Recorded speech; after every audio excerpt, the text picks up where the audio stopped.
Bab 2752. Keberadaan naga. Sekte pedang sangat mendominasi. Meski kolam pedang dibuka, kultivator lain tidak diperbolehkan masuk ke dasar kolam pedang. Jadi di bawahnya ada beberapa formasi kultivator sekte pedang yang bertugas menjaga kewaspadaan. Tentu saja, dengan metode ini bahkan Denver Ma tidak terjebak, apalagi Eric Kin dan Tracer Taois.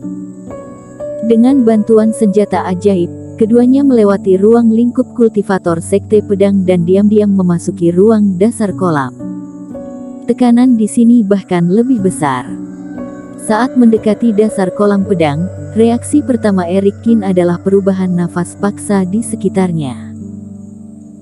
Kalau posisi dua orang tadi, asalkan kultivator fase penilaian satu penurunan, dengan bantuan token masih bisa bertahan. Di sini kalau tidak ada kekuatan seperti satu penurunan atau seperti Tracer Taois, hanya dengan bantuan harta lainnya, akan sulit untuk bergerak bebas di sini.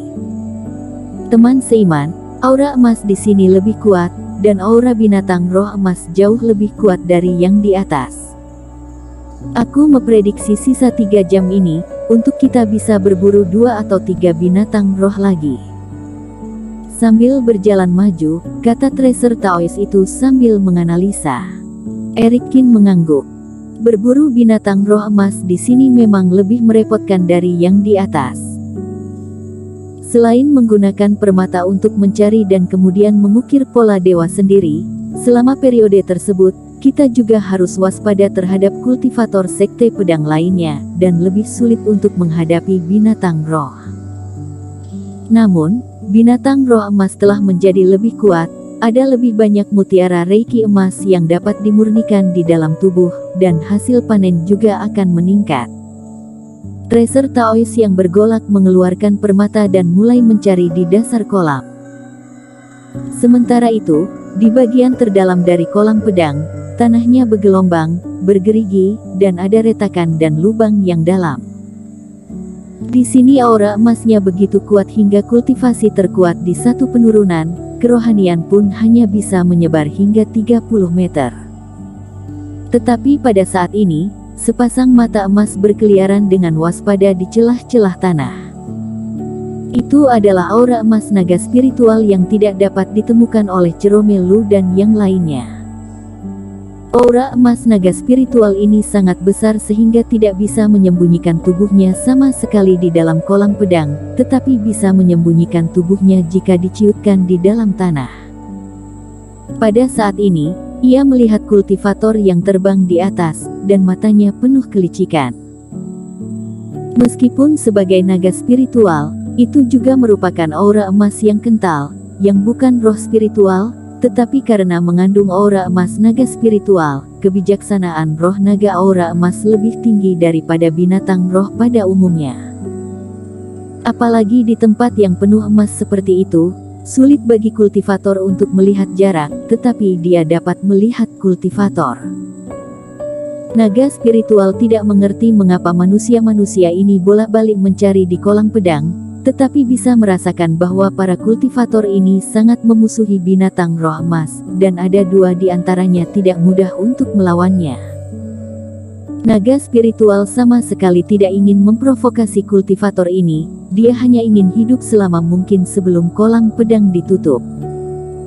Jadi ketika menemukan bahwa seorang kultivator biasa mendekat, ia memanfaatkan penglihatannya dan pergi terlebih dahulu.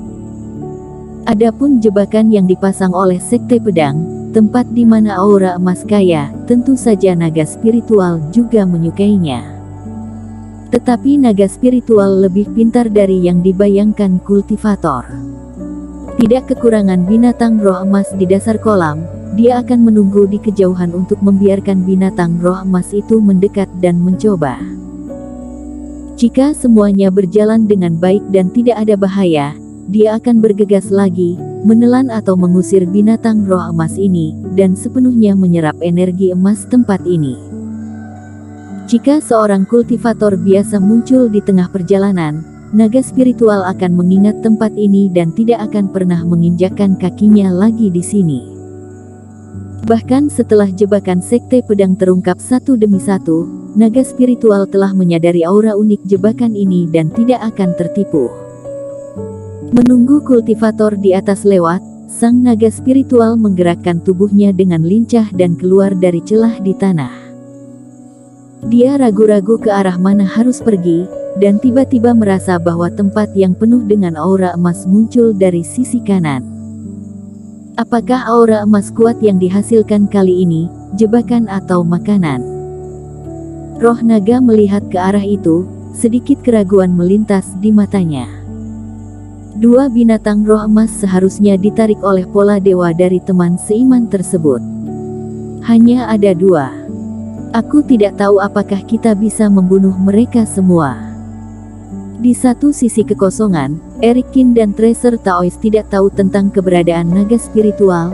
Mereka mengambang di kejauhan, menunggu pola dewa untuk memadatkan energi emas, menarik Tracer Taois untuk menemukan dua binatang roh emas. Dan karena diburu di bawah pengawasan Sekte Pedang, Tracer Taois membiarkan senjata ajaib melayang di kejauhan untuk memantau situasi di sekitarnya. Erikin juga melakukan hal yang sama, membiarkan lebah jiwa hijau terbang keluar untuk menjaga di sisi lain. Namun sembari menunggu, yang membuat hati Erikin sedikit tergerak adalah, dari sudut pandang lebah jiwa hijau, sesosok-sosok terbang dengan tenang tak jauh dari sana.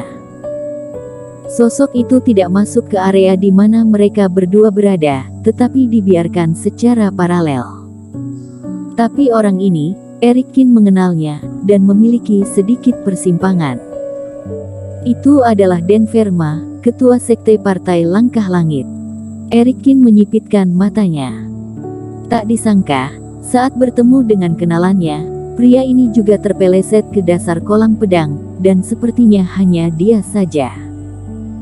Melalui aura Reiki yang belum sepenuhnya ia kumpulkan, diperkirakan seekor binatang roh emas baru saja terbunuh, dan belum sepenuhnya tenang. Namun, pihak Denverma tidak memperhatikan situasi di Erikin dan Tracer Taois.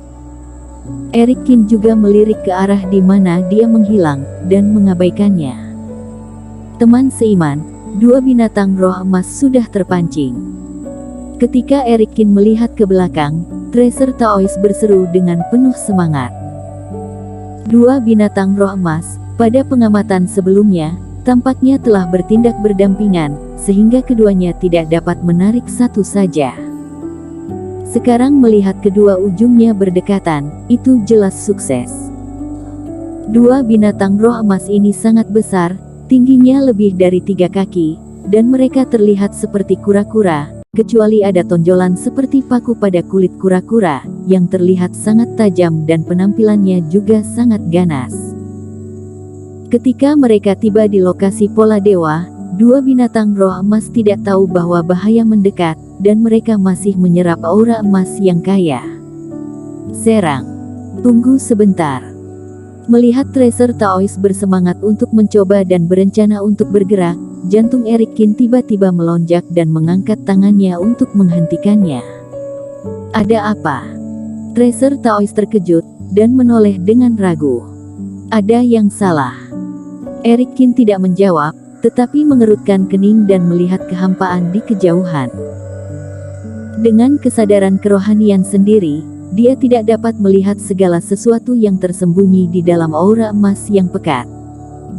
Namun barusan, di laut kesadaran ada sumber energi asal naga yang tiba-tiba melonjak hebat. Itu bukan tanda peringatan, tapi mirip dengan semacam atraksi.